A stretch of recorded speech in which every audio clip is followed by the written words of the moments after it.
IVM. Hi, I'm Utsav, a behavior researcher by training and a slow traveler by passion. Postcards from Nowhere is a travel podcast where I condense a decade of travel experiences and explore not just the where, but also the why and how to travel. My stories emerged from slow traveling the less explored parts of the world: Bosnia and Herzegovina, Armenia, Uzbekistan, and even China. At the end of each story, I give practical tips and new ideas about how to travel better. In the last episode of the climate change series, we look to answer a fundamental question: why are we so terrible at fighting climate change? The answer may surprise you and also give you hope that we are not yet doomed. Cochin and Surat in India, Mrak-U in Myanmar, Guangzhou and Hangzhou in China, and Malacca in Malaysia.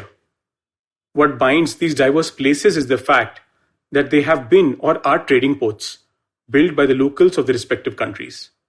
Now think of the following cities: Bombay, Madras, New York, Singapore, and Hong Kong. These two are or have been trading ports. But there is a difference. These have all been founded or settled by colonialists. Actually, there is one more difference. The first set of cities are all protected from the ocean by bays, estuaries, or deltaic river systems. The latter set of cities do not have such protection. So, what's the point of this?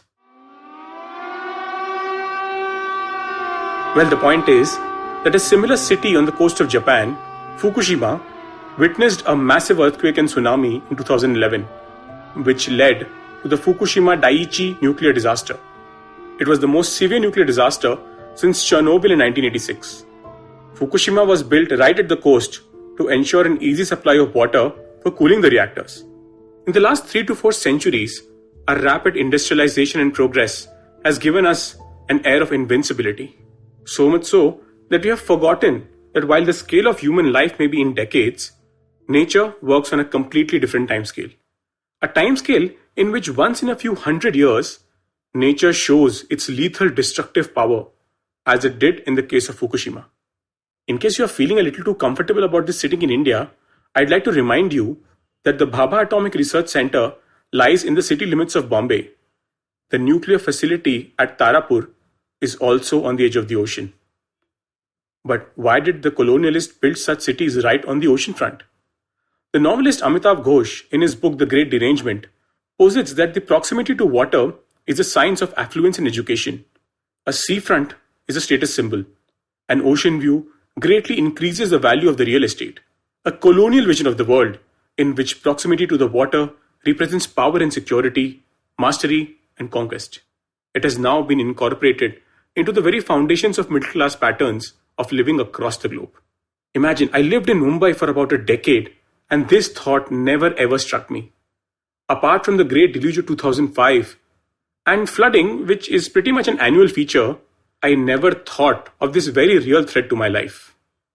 Then is it any surprise that we are so terrible at fighting the long-term problem of climate change? But before you and I blame this entirely on our unfounded arrogance, I'd like you to consider this. What if I say that it's a collective failure of our imagination, our culture, and our biology?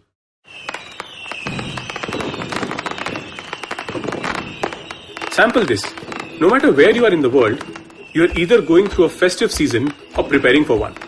And I find it difficult to imagine a culture where sweet treats are not a part of the celebrations.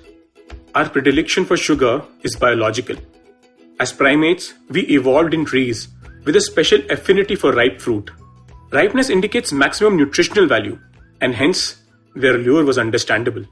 And not surprisingly, ripe fruits and fruity flavors still exert a biological attraction for modern Homo sapiens.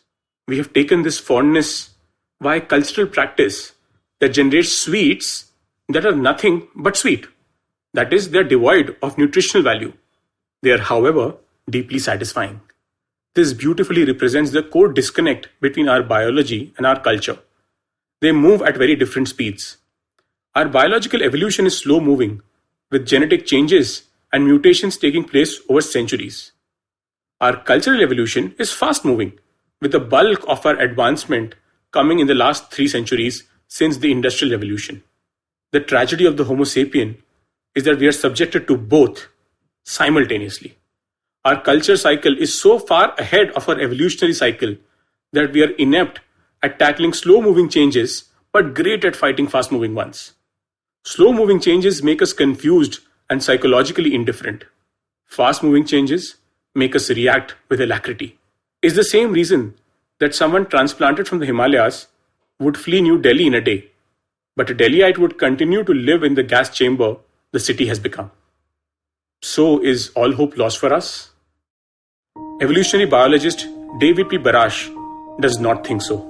He says that one of the triumphs of human conditioning is our ability to be toilet trained. Yes, I said toilet trained. It takes a young Homo sapien about 3 years to get toilet trained. Our advancement has given us urban living, and against all our biological impulses, we as a species have learned to use the toilet. It's a great behavioral flexibility, capable of going against millennia of natural selection. It's nearly miraculous. Yet it's an everyday event. Dr. David proposes a pioneering idea. If we can be toilet trained, why can't we be planet trained? It's my new favorite word, being planet trained. In the never-ending disconnect between our biology and our culture, we will need the bridge of being planet trained to survive what we so proudly call the Anthropocene.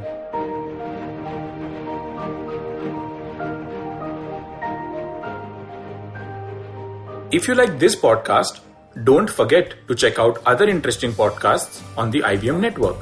You can listen to us on the IVM Podcast app or ivmpodcast.com. You can also follow us on our social media. We are at IVM Podcasts on Twitter and Instagram. If you want to reach out to me, I am Utsav Mamoria on Twitter and YVTravel42 on Instagram.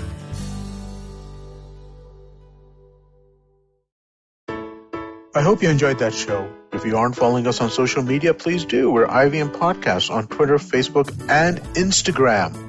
So it's been a great week on the network, as it almost always is. Let me give you a couple of highlights that you should definitely check out. Chiki Sarkar was on This Round's on Me with Gauri Devi Dayal. Great conversation. Think you will really enjoy that. Shlok Ramachandran of our new show, Millennial Athlete, who guested on one of our older shows, Football Shirtball. He's a big football fan in addition to being a professional athlete. So I think it's a really interesting connection. And they had a great conversation about football just generally. Nankari, our new show about Indian food, hosted by Sadaf and Archit, talk about laddus this week and basically, how awesome they are. It's Diwali week, and I think that's an apt conversation for them to have. On the Wire Talks podcast, Siddharth Bhatia has a great conversation with Dylan Mohan Gray about his work on Bad Boy Billionaire, specifically around the Vijay Mallya episode. Definitely check out the conversation if you want to know more about that. And finally, let me recommend the Edges and Sledges Cricket podcast this week. They take a look back at the IPL 2020. They go over the final, Delhi versus Mumbai, and how that played out. And they also create their dream IPL 2020 fantasy team. Do check that out. I think you'll enjoy that as well. And with that, I hope to see you again next week. Whether you're an established sports person or a budding one, or simply a sports enthusiast, join us, Tanvi and Shlok. We are two passionate pro badminton players talking policy, mindset and everything sport. So tune in to the Millennial Athlete every Monday. Only on the IVM Podcast Network. Trust us, it's gonna be lit.